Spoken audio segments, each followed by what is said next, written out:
The sound of metal scraping against stone echoed through the depths of Ravenscroft Manor as Duke Sebastian Ashworth descended the narrow cellar stairs, his leather boots clicking against each weathered step. The flickering candlelight cast dancing shadows on the damp walls, and the air grew colder with each step downward.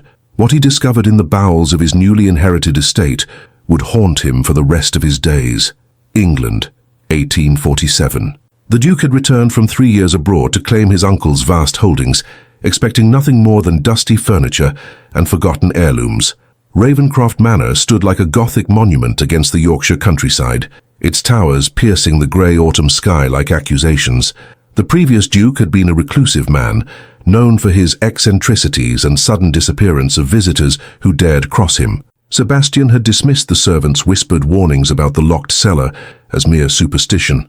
The housekeeper, Mrs. Pemberton, had wrung her hands nervously when he'd demanded the keys, muttering about things best left undisturbed. But he was not a man to leave mysteries unsolved, especially not in his own home. As he reached the bottom of the stairs, the putrid smell of decay and despair filled his nostrils. Ancient wine racks lined the walls, but beyond them, in the furthest corner, stood a heavy wooden door reinforced with iron bands. The lock was massive, clearly built to keep something, or someone, inside. Through a small barred window in the door, Sebastian caught a glimpse of movement. His heart stopped. There, curled in the corner of a stone cell barely large enough for a dog, was a young woman. Her golden hair hung in matted tangles around her face, and her once fine dress had been reduced to little more than rags. Iron shackles bound her wrists to the wall, the chains just long enough to allow her to reach a bowl of stagnant water and mouldy bread. "Dear God," Sebastian whispered, his voice echoing in the confined space.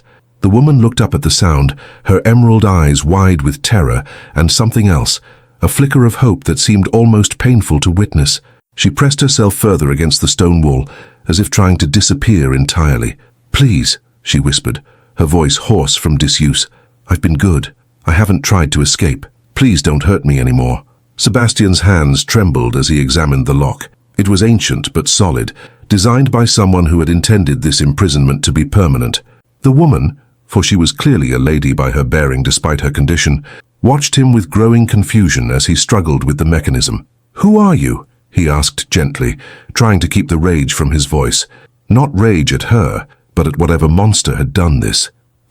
She hesitated, as if she had forgotten her own name. Evangeline, Lady Evangeline Hartwell. The name struck Sebastian like a physical blow. The Hartwells had been neighbors to his family for generations, wealthy landowners with a daughter who had vanished 3 years ago. The entire county had searched for her, and many had assumed she had eloped or met with some terrible accident. "Lady Hartwell," Sebastian said, his voice barely controlled.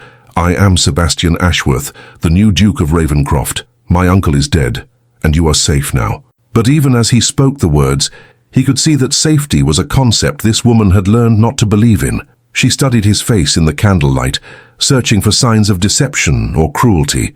The lock would not yield to his efforts, and Sebastian felt a growing desperation.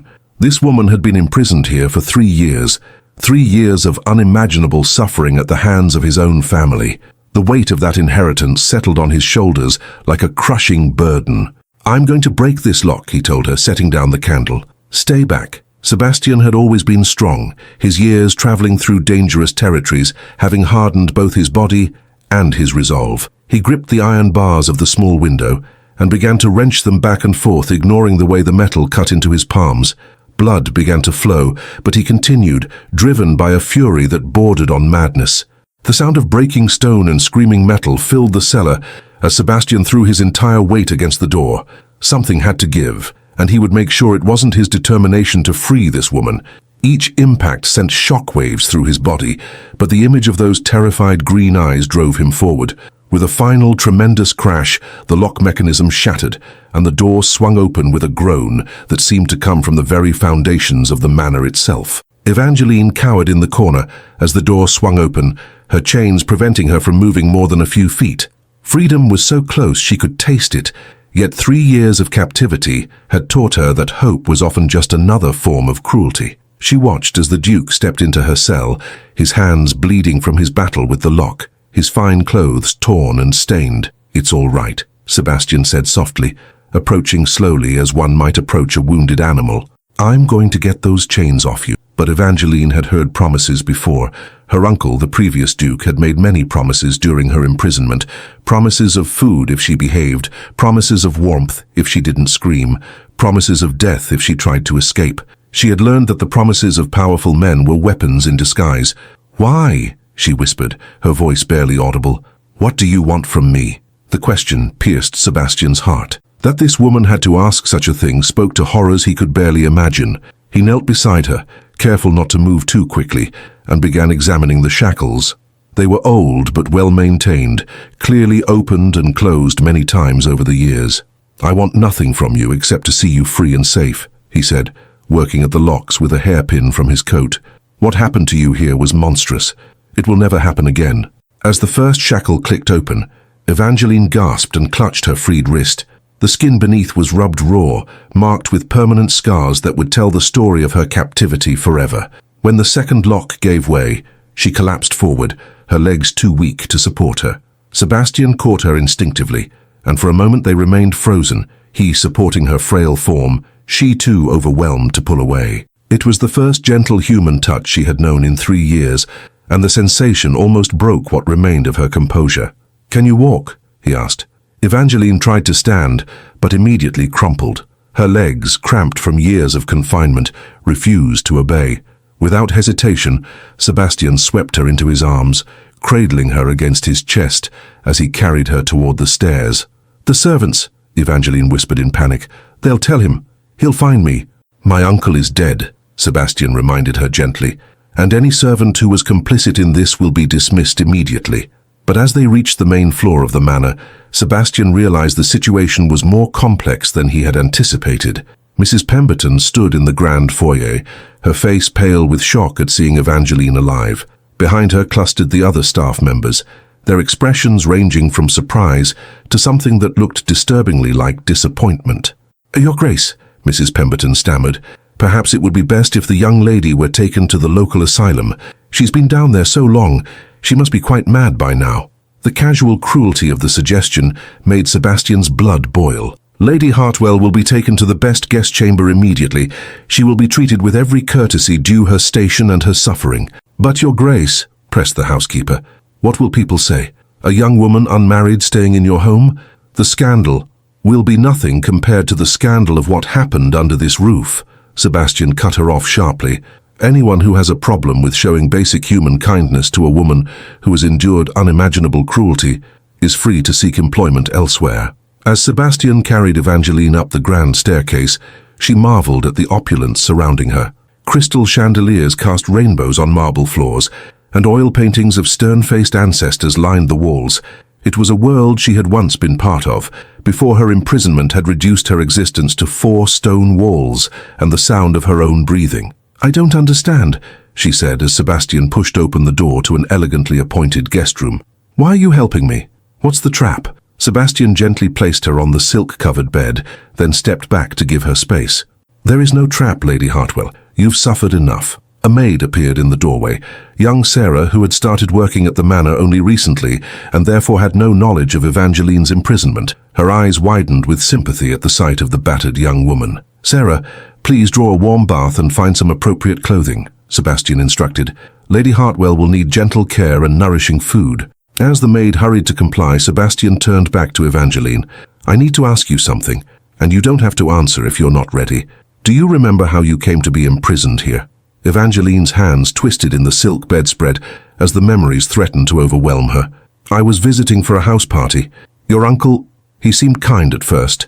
He said he wanted to show me something special in the cellars. When I followed him down, Her voice broke. "He locked you in," Sebastian finished grimly.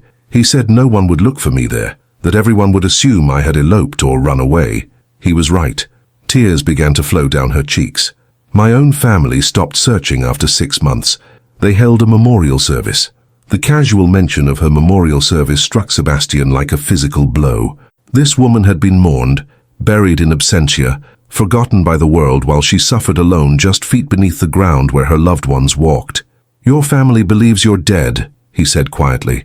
"When they learn the truth, they won't want me back," Evangeline said with devastating certainty. "I'm ruined now. No family wants a daughter who's been what I've been. Sebastian wanted to argue, to tell her that any family would rejoice in her return regardless of what she had endured, but he knew the harsh realities of their society, and he feared she might be right. 3 weeks passed, as Evangeline slowly recovered her physical strength under Sebastian's careful protection. The Duke had dismissed half the household staff, keeping only those who showed genuine remorse for their part in maintaining her imprisonment. He hired a physician who asked no questions, and a companion, Miss Thornby, to ensure Evangeline's reputation remained as intact as possible. Sebastian found himself drawn to the garden where Evangeline spent her afternoons, always choosing a bench near the maze where she could see all approaches. She still started at sudden sounds, and couldn't bear to be in small, enclosed spaces, but gradually colour returned to her cheeks, and her emerald eyes began to show glimpses of the spirited woman she had once been. "You don't have to watch over me constantly," she told him one afternoon as he approached with tea. "I'm not going to break." "I know you're stronger than you appear," Sebastian replied, settling beside her on the stone bench, "but I also know that strength was hard-won." Their conversations had become the highlight of his days.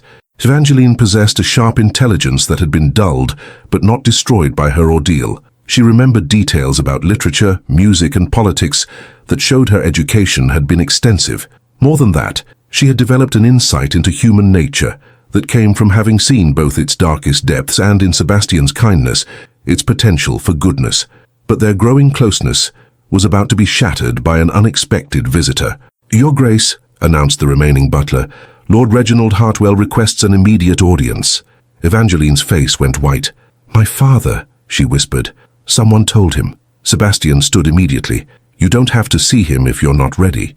"No," Evangeline said, rising with more steadiness than she'd shown since her rescue.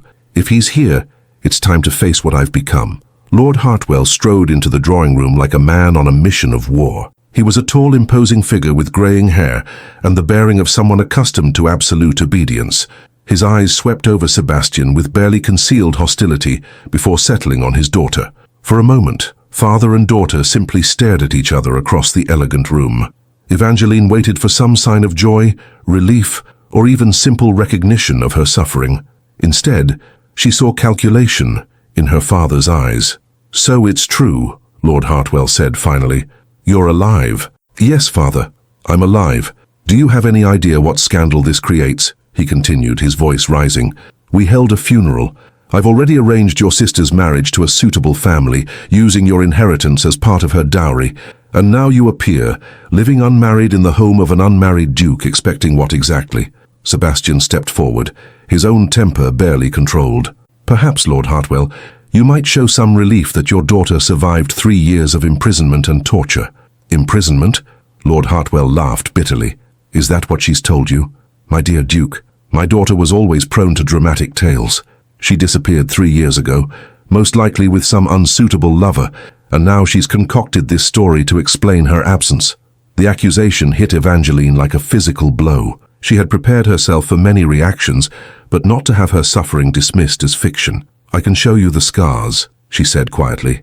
"Scars can be self-inflicted," her father replied coldly. "What I cannot overlook is the fact that you've been living here unchaperoned with a man. Whether your story is true or false, you're ruined now." Sebastian's hands clenched into fists. "So how dare you speak to her that way? Your daughter has shown more courage and grace in 3 weeks than most people show in a lifetime." "My daughter," Lord Hartwell said, emphasizing the possessive, "is no longer my concern. I cannot take her back into my household. The scandal would destroy her sister's prospects and our family's reputation." The words hung in the air like a death sentence. Evangeline had survived 3 years of physical torment, but this rejection from her own family threatened to break what torture could not. "However," Lord Hartwell continued, "I am not entirely without feeling. Duke Ashworth, you have compromised my daughter. By housing her here, the honourable thing would be to make her an offer of marriage." "Father!" Evangeline gasped, horrified. "It's a practical solution," he continued. "You gain a wife, she gains protection and respectability, and the scandal is contained within acceptable bounds." Sebastian felt as if the ground had shifted beneath his feet. In the weeks since Evangeline's rescue, he had indeed found himself drawn to her in ways that went far beyond duty or pity. Her intelligence, her resilience, her quiet dignity in the face of unimaginable suffering, All of it had touched something deep within his heart. But the idea that marriage could be demanded as payment for his kindness filled him with rage. "And if the Duke refuses?" Evangeline asked, her voice deadly quiet. "Then you'll be taken to a private institution where you can live out your days in quiet obscurity," her father replied matter-of-factly. "It's for your own good, of course. A woman in your condition cannot be expected to navigate society alone." The threat was clear. Evangeline could accept a marriage of obligation or face a life that would be little different from her recent imprisonment. Sebastian watched as something died in her eyes, the hope that she might someday rebuild her life on her own terms. "I need time to consider this," Sebastian said carefully. "You have until tomorrow evening," Lord Hartwell replied. "I'm staying at the village inn. Send word of your decision, and we'll proceed accordingly." After her father left, Evangeline stood silent in the drawing room, staring out the window at the gardens where she had begun to feel safe again. "I won't be your burden," she said finally, "and I won't be married to you out of obligation. I've been someone's prisoner once already." Sebastian approached her slowly, as he had that first day in the cellar. "Evangeline," he said softly, "what if it weren't obligation?" She turned to face him, her eyes bright with unshed tears. "What do you mean? What if I told you that these past weeks have been the most meaningful of my life, that your strength and grace have made me a better man, that the thought of losing you is unbearable?" "Don't," she whispered. "Don't say things you don't mean to make this easier." Sebastian stepped closer, close enough to see the flecks of gold in her green eyes. "I mean every word, but I also mean this. I would never ask you to marry me, because you have no other choice. You deserve to be chosen, not trapped." The weight of impossible decisions settled between them, like a wall neither could easily cross. That night, Sebastian paced the floors of his study, wrestling with the impossible choice before him. Through the tall windows, he could see Evangeline walking alone in the moonlit garden, her white nightgown making her appear almost ghostly among the shadows. She had taken to these nocturnal wanderings since her father's ultimatum, as if movement could somehow help her escape the trap closing around her. The door opened quietly, and Miss Thornby appeared, her usually composed demeanor showing signs of strain. "Your Grace," she said, "I'm concerned about Lady Hartwell. She hasn't slept properly since Lord Hartwell's visit, and she's barely eating." Sebastian nodded grimly. He had noticed the same things, the dark circles under Evangeline's eyes, the way her hands trembled when she thought no one was looking, the return of that hunted expression he had hoped never to see again. "Has she spoken to you about her decision?" he asked. "She speaks very little at all, Your Grace, but I believe she's preparing herself for the institution." The words hit Sebastian like a physical blow. The thought of Evangeline locked away again, this time by her own family's coldness rather than his uncle's cruelty, was unbearable. "Miss Thornby," he said carefully, "in your opinion, what would be the kindest course of action?" The older woman studied him with shrewd eyes. "Your Grace, forgive me for speaking plainly, but I've been watching both of you these past weeks. What I see is a young woman who has learned to survive by expecting nothing good, and a man who has discovered that kindness can be its own form of love. The question is whether either of you is brave enough to trust in something that seems too good to be true." Before Sebastian could respond, a commotion erupted from the garden. Through the window he saw Evangeline backing away from a figure emerging from the maze, a man in a dark coat who was pursuing her with obvious intent. Sebastian raced from the study and out into the garden, arriving just as the intruder cornered Evangeline near the fountain. In the moonlight, Sebastian recognized Thomas Blackwood, a dissolute younger son who frequented the local taverns and was known for his unsavory reputation with women. "Come now, Lady Hartwell," Blackwood was saying, his words slurred with drink. "Everyone knows what you've been up to here. No need to play the innocent with me." Evangeline pressed herself against the stone fountain, her face pale with terror. The confident woman who had been slowly emerging these past weeks vanished, replaced by the frightened prisoner Sebastian had found in the cellar. "Step away from her," Sebastian commanded, his voice carrying the full authority of his station. Blackwood turned with a sneer. "Ah, the noble Duke. Protecting your property, are you? Though I hear she'll be available soon enough when you tire of her." Sebastian's control snapped. He crossed the distance between them in 3 strides and seized Blackwood by the throat, lifting him nearly off his feet. "If I ever see you on my property again," Sebastian said, his voice deadly quiet, "I will make you wish you had never been born. Do you understand me?" Blackwood nodded frantically and Sebastian released him. The man stumbled away into the darkness, muttering curses but clearly having no desire to test the Duke's resolve further. When Sebastian turned back to Evangeline, he found her collapsed beside the fountain, her whole body shaking with reaction. "He knew," she whispered. "Everyone will know. They'll all think—" "I don't care what they think," Sebastian said, kneeling beside her. "I care what you think. I care what you want." Evangeline looked up at him, her eyes bright with tears. "What I want? I want to disappear. I want to go back 3 years and never accept your uncle's invitation. I want to be the woman I was before this happened to me." "That woman is still there," Sebastian said gently. "Stronger now, wiser now, but still there." "No," Evangeline shook her head. "She's gone, and what's left isn't worthy of the kind of love you're offering." Sebastian's heart clenched at her words. "Evangeline, you are the bravest, most remarkable woman I've ever known. What happened to you doesn't diminish that. It proves it." "I can't," she whispered. "I can't be your wife knowing that you only offered because my father demanded it. I can't spend my life wondering if you're looking at me and seeing a burden you were forced to take on." Sebastian was quiet for a long moment, then stood and extended his hand to her. "Come with me. There's something I want to show you."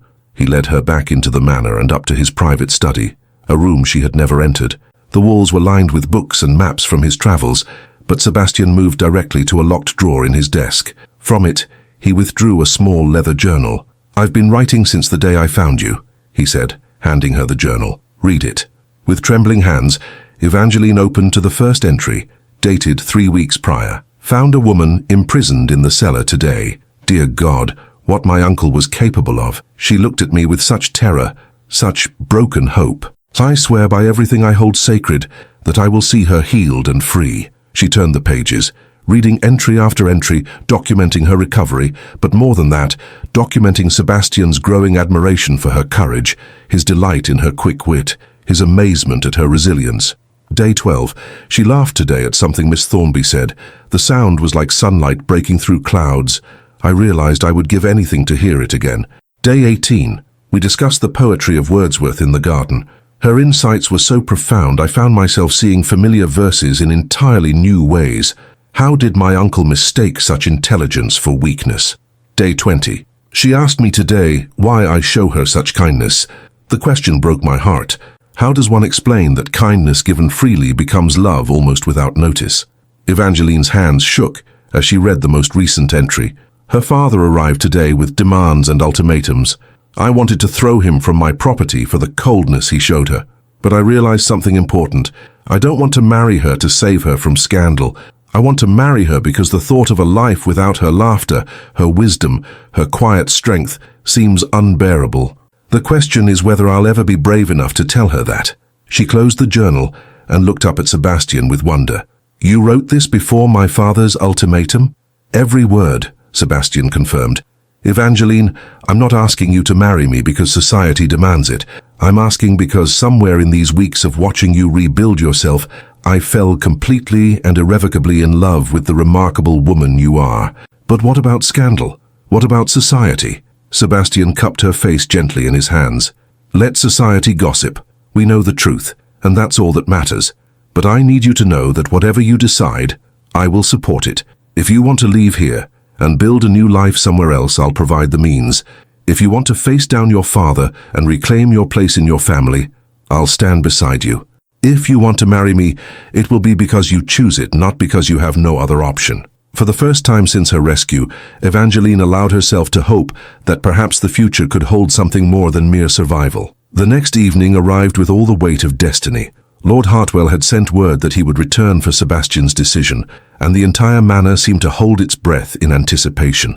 Evangeline had spent the day in quiet contemplation, walking the gardens and reading Sebastian's journal again and again, as if the words might reveal some hidden answer to her dilemma.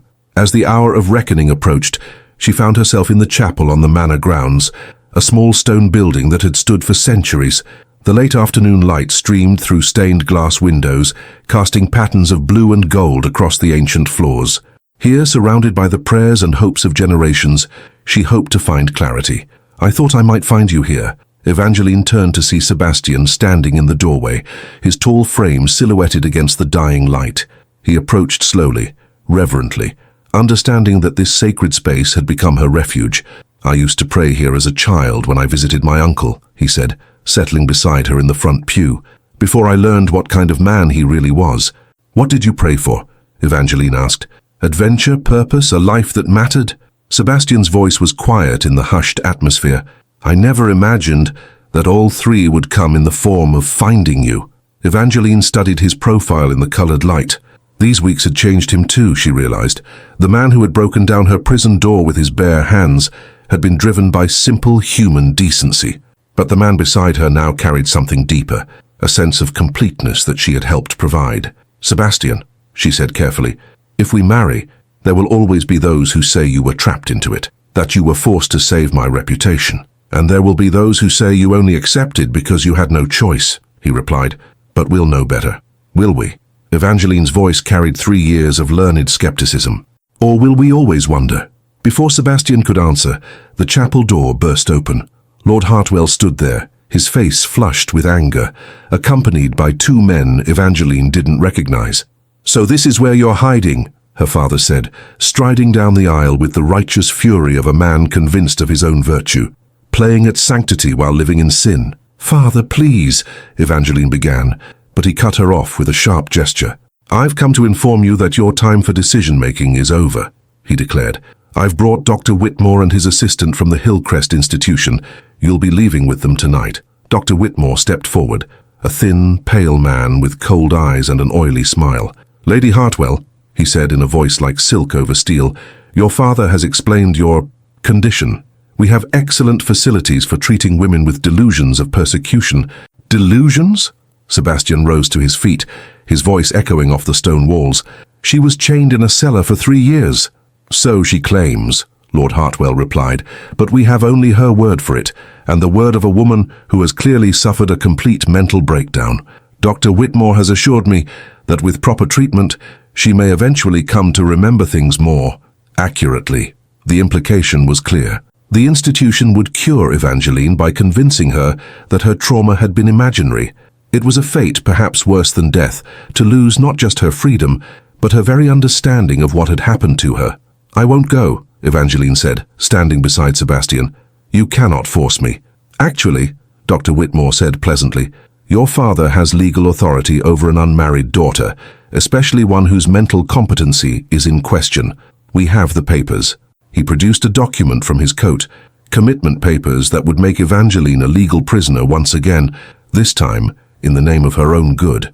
"Over my dead body," Sebastian growled, moving protectively in front of Evangeline. "Your Grace," Lord Hartwell said with false reasonableness, "you cannot seriously intend to ruin your own reputation over a damaged woman. Surely you see the impossibility of your position." "The only thing I see clearly," Sebastian replied, "is that you're willing to destroy your own daughter to protect your precious reputation. What I'm willing to do," Lord Hartwell snapped, "is prevent further scandal. Doctor, please proceed." Dr. Whitmore nodded to his assistant, a large man who stepped toward Evangeline with obvious intent to restrain her. But Sebastian moved faster, positioning himself between them with the fluid grace of a man trained in combat. "Evangeline," he said quietly, not taking his eyes off the men before them, "do you trust me?" The question hung in the air like a prayer. After 3 years of betrayal and cruelty, trust should have been impossible. But looking at Sebastian, remembering his gentle hands breaking her chains, his patient kindness during her recovery, the love she had read in his journal, Evangeline found her answer. "Yes," she whispered, "I trust you." Sebastian's shoulders straightened with purpose. "Lord Hartwell, your daughter is under my protection. Dr. Whitmore, if you attempt to take her, you'll be guilty of kidnapping." "She's not your wife," Lord Hartwell protested. "Then let's remedy that." Sebastian turned to face Evangeline, dropping to one knee right there in the chapel with her enemies watching. "Evangeline Hartwell, will you marry me? Not because society demands it, not because you have no choice, but because I love you beyond reason and cannot imagine a life without you." The chapel fell silent except for the sound of Evangeline's rapid breathing. This was her moment of choice, the first real choice she had been offered in 3 years. "Yes," she said clearly, her voice carrying to every corner of the sacred space. "I will marry you." "Impossible," Lord Hartwell sputtered. "There are bans to be read, licenses to be obtained." "Actually," said a new voice from the doorway, "I believe I can help with that." Everyone turned to see Father Morrison, the local priest, entering with a leather satchel and a gentle smile. "Your Grace, Lady Hartwell, I've been expecting you." Sebastian looked confused. "Expecting us?" "Miss Thornby sent word this afternoon," Father Morrison explained. "She thought you might have need of my services. I've brought a special license and all necessary documents. If you're both certain of your decision, I can perform the ceremony immediately." Evangeline felt tears streaming down her face, tears of relief, of joy, of overwhelming gratitude for the possibility of a future she had never dared imagine. "This is preposterous," Lord Hartwell shouted. "I forbid it." "Father," Evangeline said, turning to face him with newfound strength, "you lost the right to forbid me anything when you chose protecting your reputation over protecting your daughter." As Dr. Whitmore and his assistant retreated in the face of Sebastian's obvious determination, and Lord Hartwell sputtered with impotent rage, Evangeline and Sebastian joined hands before the altar where countless couples had pledged their lives to one another. In the dying light of that autumn evening, surrounded by stained glass saints and the echoes of ancient prayers, they spoke vows that meant more than mere words. They spoke promises born of genuine love and tested by the fires of adversity. The wedding ceremony was simple, but profound.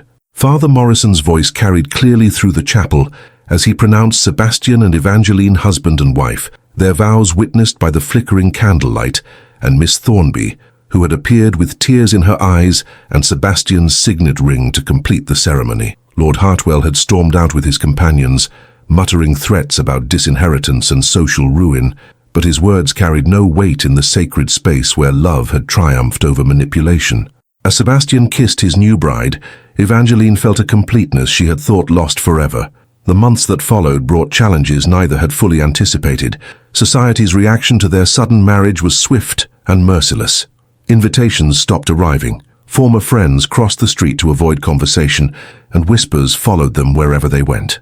The story of Evangeline's imprisonment had leaked, twisted in the telling until some versions painted her as complicit in her own captivity, others as hopelessly mad. But Sebastian and Evangeline faced the ostracism together, finding that their love had been forged strong enough to withstand society's coldness. Sebastian threw himself into improving the conditions of his tenants and workers, as if his uncle's cruelty toward one woman had awakened him to injustices everywhere.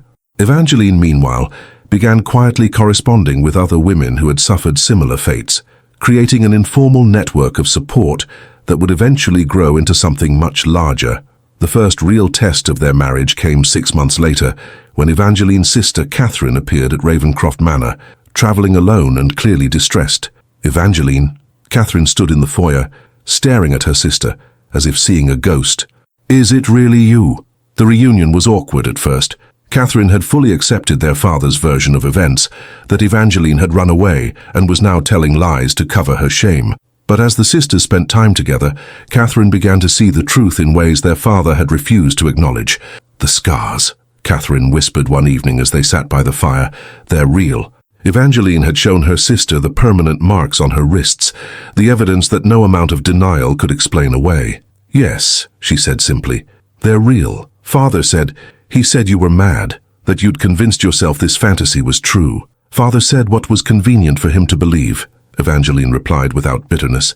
"It was easier than accepting that he had failed to protect me." Catherine wept then, great gasping sobs that seemed to come from the depths of her soul. "I'm so sorry," she cried. "I should have kept looking. I should have known you wouldn't just disappear." Evangeline held her sister close, understanding that Catherine's guilt was its own form of prison. "You were 17 when I vanished," she said gently. "There was nothing you could have done." "But I could do something now," Catherine said, pulling back with sudden determination. "I could tell people the truth. I could stand up to Father." "Only if you're prepared for the consequences," Evangeline warned. "Father has already cut me off completely. He might do the same to you." Catherine's chin lifted with a stubbornness Evangeline remembered from their childhood. "Then I'll face those consequences. Some things matter more than Father's approval."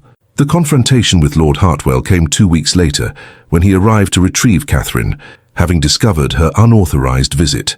The scene played out in the same drawing room where he had first demanded Evangeline's removal to an institution.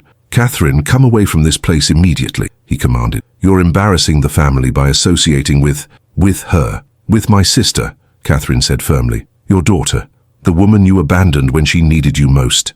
"I abandoned no one," Lord Hartwell replied coldly. "I made practical decisions to protect the family's interests." "Whose interests?" Sebastian interjected, entering the room with the quiet authority he had perfected. "Because it certainly wasn't Evangeline's interests when you tried to have her committed to an asylum. Your Grace, this is a family matter." "I am her family now," Sebastian cut him off. "And I'm telling you that you are not welcome in my home or in my wife's presence, unless you're prepared to acknowledge the truth of what happened to her." Lord Hartwell's face purpled with rage. "The truth? The truth is that she has filled your head with lies and turned my own daughter against me." "The truth," Catherine said quietly, "is that I've seen Evangeline's scars. I've heard her nightmares. I've watched her struggle to be comfortable in small spaces, and I've seen how much she loves the man who saved her." "Then you're both fools," Lord Hartwell spat. "Catherine, if you choose to stay here with this damaged woman and her gullible husband, don't expect to receive another penny from me." Catherine straightened her shoulders. "I don't want your money, Father. I want my sister." The words hung in the air like a benediction. Lord Hartwell stared at his daughters, one he had tried to erase, one he was now losing through his own stubborn pride. For a moment, Evangeline thought she saw a flicker of regret in his eyes, a recognition of what his choices had cost him. But the moment passed and Lord Hartwell turned on his heel and walked out of their lives forever. In the months that followed, Catherine chose to remain at Ravencroft Manor, helping Evangeline with her correspondence project, and gradually building her own life free from their father's control. The three of them became an unconventional but loving family, bound together by choice rather than mere blood. Sebastian's love for his wife only deepened as he watched her transform from a broken prisoner into a force for change in their community. The network she had started quietly grew into a formal organization dedicated to helping women escape abusive situations. Their home became a refuge, a place where strength was rebuilt and hope restored. One evening, almost a year after their marriage, Sebastian found Evangeline in the garden where she had once walked in terror. Now she moved with confidence, tending to rose bushes she had planted herself, beautiful things growing from earth that had once seemed barren. "Do you ever regret it?" he asked, settling beside her on their favorite bench. "Choosing this life with all its complications?" Evangeline considered the question seriously, as she always did. "I regret that it took 3 years of suffering to bring us together," she said finally. "But I don't regret a single day since you broke down that cellar door." Sebastian took her hand, running his thumb over the faint scars that remained on her wrist, marks that had become symbols not of her captivity, but of her survival. "I love you," he said simply, words that had become their daily prayer. "And I love you," she replied, turning to face him with eyes that now held joy instead of fear. "You gave me back my life, Sebastian, but more than that, you gave me a future worth living." As the stars appeared overhead, they sat together in comfortable silence, two people who had found in each other not just love, but redemption itself. 5 years had passed since Sebastian first descended into the darkness of Ravencroft Manor's cellars, and the estate had been transformed beyond recognition. Where once there had been whispers and shadows, now there was laughter echoing through halls that had learned to welcome rather than imprison. Evangeline stood at the window of what had once been called the music room, watching as children played in the garden below. The Hartwell Foundation, named in defiance of her father's rejection, had grown from a simple correspondence network into a comprehensive refuge for women and children escaping dangerous situations. The manor's east wing had been converted into comfortable apartments, and the gardens had become a place of healing rather than mere beauty. "Are you certain about this?" Sebastian asked, joining her at the window. In his arms he carried their 6-month-old daughter, Elizabeth, whose green eyes were already showing signs of her mother's intelligence. Evangeline smiled, reaching out to stroke her daughter's soft cheek. "I'm certain," she said. "It's time." Today marked the 5th anniversary of her rescue, and Evangeline had decided to do something she had been contemplating for months, return to the cellar where her nightmare had begun, but now as a symbol of triumph rather than trauma. The decision had not been made lightly. For years that part of the manor had remained locked and unused, a place too painful to revisit. But as Evangeline had grown stronger, and their mission had expanded, she had begun to see the symbolic power in transforming even that space into something positive. They made their way downstairs, accompanied by Catherine, who now served as the Foundation's administrator, and several of the women currently staying at the manor. Miss Thornby, who had become like a mother to them all, carried flowers from the garden, bright blooms that would bring life to a place that had known only darkness. The cellar had been completely transformed. Where once there had been wine racks and stone walls, there was now a beautiful library and meeting space. Comfortable chairs were arranged in circles, bookshelves lined the walls, and large windows had been cut into the foundation to let in natural light. But in the far corner, where Evangeline's prison cell had stood, there was now a small memorial room. The cell itself had been preserved exactly as Sebastian had found it, but the door stood permanently open, held in place by iron brackets. Inside, instead of chains and suffering, there were flowers, candles, and a simple plaque that read, "In memory of all who have suffered in silence, and in celebration of those who found their voice again." "It's perfect," whispered Margaret, one of the Foundation's newest residents, a young woman who had arrived just weeks before with her 2 children, fleeing a husband whose cruelty had nearly destroyed them all. Evangeline nodded, understanding that Margaret saw in this transformed space what she herself had learned to see, that survival was possible, that healing was real, and that even the darkest chapter of one's life could become part of a larger story of redemption. "Would you like to say something?" Catherine asked softly. Evangeline looked around the room at the faces gathered there, women who had been broken and were rebuilding themselves, children who were learning what safety felt like, Sebastian who had never stopped believing in the possibility of healing, and little Elizabeth who represented the future they were creating together. "5 years ago," she began, her voice clear and strong, "I thought my life was over. I had been reduced to nothing more than a secret shame hidden in the darkness, but I learned something important in that time. We are never as powerless as we believe, and we are never as alone as we fear." She moved toward the memorial cell, placing her hand on the open door. "This room held me prisoner, but it could not imprison my spirit. This place tried to break me, but it could not break my capacity to love and be loved. What was meant to be my ending became my beginning." Sebastian stepped forward, still holding Elizabeth, and took Evangeline's other hand. "And what began as one woman's rescue has become a haven for hundreds," he added. "Your courage has given others permission to be courageous." Margaret spoke up from the back of the group. "Lady Evangeline, if I may, when I first arrived here, I couldn't understand how someone who had suffered as you did could be so kind, so hopeful. But being here, seeing what you've built, I think I'm beginning to understand. It's because you remember the darkness that you work so hard to create light." Evangeline felt tears prick her eyes, but they were tears of joy rather than sorrow. "That's exactly right," she said. "We transform our pain into purpose, our wounds into wisdom, our survival into service to others." As the group placed flowers in the memorial room and lit candles in remembrance of all who had suffered, Evangeline reflected on the journey that had brought them to this moment. The woman who had once cowered in this very space, believing herself worthless and forgotten, had become someone who could stand here surrounded by love and speak words of hope to others, walking similar paths. "Mama," Catherine said softly, using the nickname that had developed naturally over the years, "do you think Father ever thinks about what he gave up?" Evangeline considered the question. Lord Hartwell had remarried within a year of cutting off his daughters, choosing a wealthy widow who brought respectability and social connections to match his ambitions.